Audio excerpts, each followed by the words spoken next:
On your GCSE poetry exam, you will be asked in section A to analyse an unseen poem. That means a poem that you have not seen before, so a poem which is not part of the anthology, not one that you've prepared. You will need to answer an essay question on this poem, and that means that you need to be able to analyse the language, form and structure of it.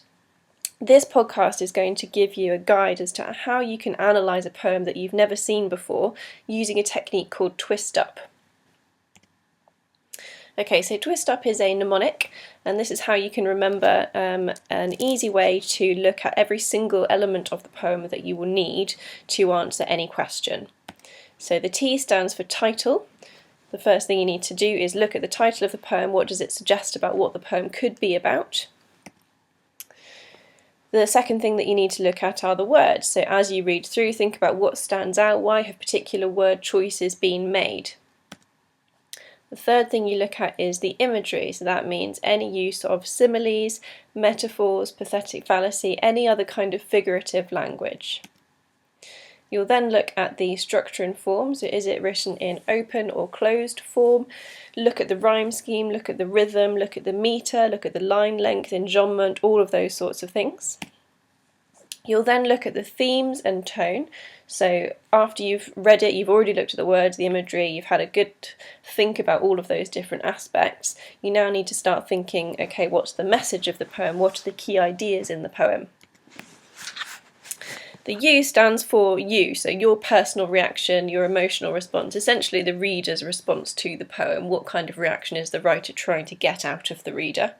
And then the P stands for any other poetic devices, so anything that you haven't already covered in all of those other sections. So the way that I'm going to talk you through this twist-up technique is by looking at a poem which is in your anthology. It's on page 38, so if you turn to that now, you'll be able to look through the poem and copy down these annotations as I talk you through them. So the first thing we look at using the twist-up technique is the title, so City Jungle. First of all, it's an oxymoron, so that could suggest initially a sense of confusion. Is the city like a jungle, or is the jungle like a city? What's the writer perhaps going to be exploring in the poem? The words city and jungle both suggest a place which is full of life, so it could suggest perhaps busy excitement, or maybe the other end of things, so chaos or danger.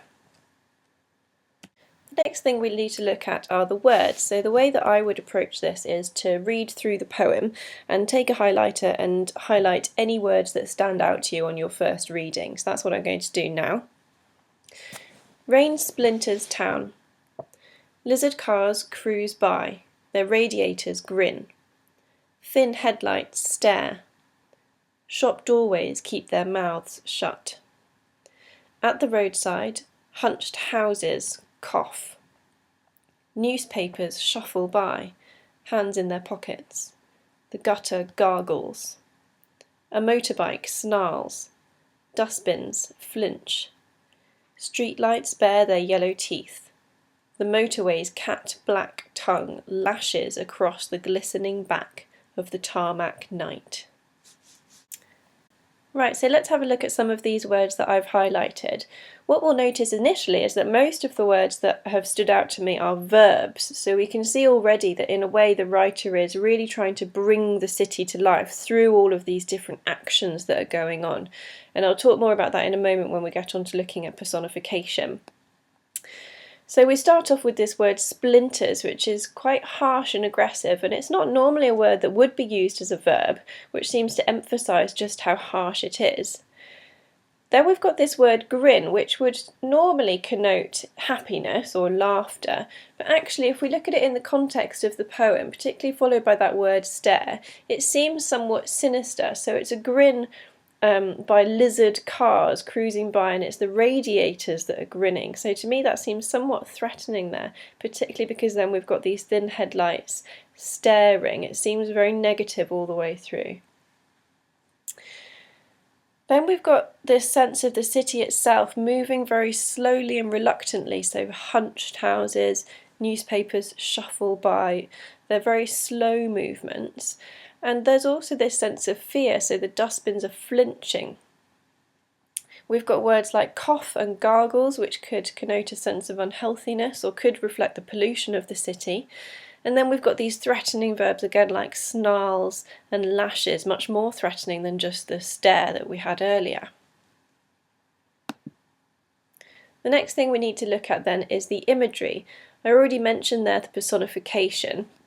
That's the key thing that the poet uses all the way through the poem. So we've got inanimate objects all the way through being given human qualities. So the lizard cars, shop doorways keep their mouths shut, hunched houses cough, newspapers shuffle, hands in their pockets. All of these elements of the city are being personified, and they're being personified in a way that suggests unfriendliness or an unwelcoming atmosphere. So they're keeping their mouths shut, they don't want to talk, they're keeping their hands in their pockets, they don't want to speak to anyone or interact with anyone. It suggests an unwelcoming atmosphere.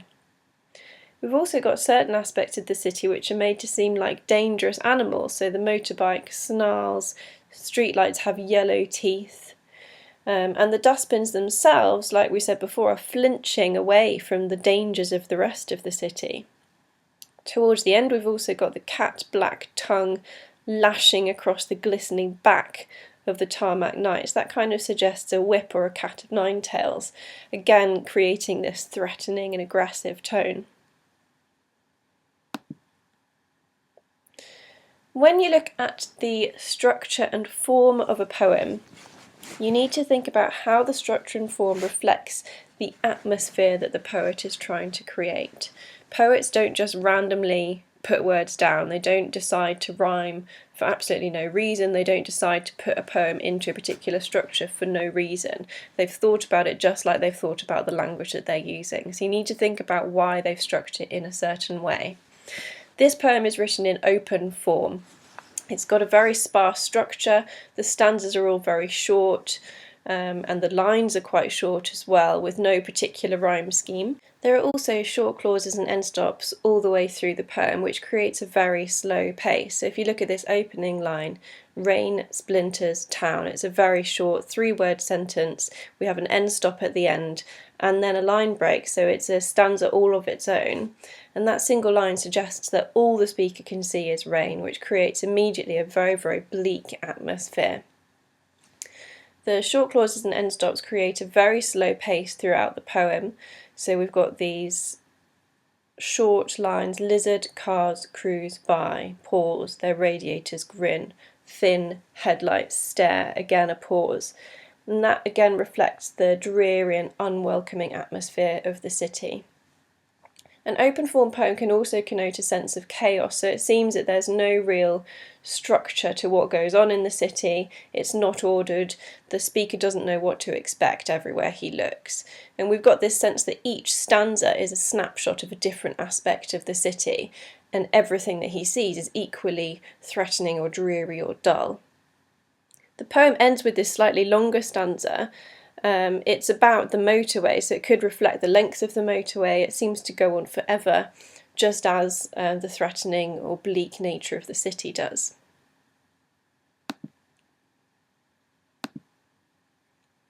Then we need to look at the themes and tone. So we've already got a pretty good idea of the poem now that we've looked at the structure, form and language. So we know that the city is being compared to a jungle in the fact that it's wild, it's threatening, it's fearsome. We've got this sense of the unknown all the way through. So the key themes, I would say, are the city, or perhaps the modern world, and an idea of fear. And the tone reflecting that is one which is fearful, unfriendly, and a dark tone. The tone does change slightly all the way through the poem though. It's negative all the way through, but it becomes progressively more threatening as the poem goes on. So we looked at this when we were talking about the words at the very beginning. At the opening we've just got lizard cars cruise by, cough, shuffle, but then it becomes snarls, bare their yellow teeth, lashes. So the verbs, like we talked about when we were looking at the words, become ever more aggressive, creating this more frightening tone as we get towards the end of the poem. So at this point we now need to look at your response to the poem, or the reader's response. So here you need to be thinking back to the title now that you've analysed the poem in detail. Has it met your expectations? I think all the way through the reader gains a sense of the frightening atmosphere described by the speaker, so travelling to the city is obviously a very unpleasant experience for them. The poem seems to refer to one particular memory, particularly because it's written in present tense. It seems to be a very, very vivid memory. But it could also reflect the speaker's generally negative attitude towards the city. It could just be their general feeling towards the city whenever they go there, or it could be a particular memory. The comparison to the jungle is perhaps chosen to emphasise how vulnerable the speaker feels. Travelling into the city is like going into the unknown for them. And then the final thing we look at is poetic devices. So we've already talked about much of the imagery and the language used in the poem. The only thing left, I think, is to talk a little bit about the alliteration throughout the poem. So we've got sibilants and harsh consonant sounds throughout the entire piece. I've highlighted just a few examples here: splinters, town, cars cruise by, thin headlights stare, shop doorways keep their mouths shut, lashes across. There are other examples all the way through the poem if you have a look yourself. All of those sibilant and consonant sounds reflect that threatening atmosphere. So sibilants can create a kind of whispering sense, so the fact that someone's watching them, the headlights are staring, their mouths are shut. And then it could also be onomatopoeic here, lashes across. We've also got onomatopoeia reflected in this line: hunched houses cough. So that word cough reflects, perhaps, like we said before, the pollution of the city, and that's emphasised in the alliteration of the H sounds there, again reflecting that hacking cough. Here again we've got harsh consonant sounds, the gutter, gargles, reflecting the negative tone of the poem. And that's it. You've now covered every single aspect of Twist Up, and you should hopefully in front of you have a very fully annotated poem ready to respond to any exam question that might come up.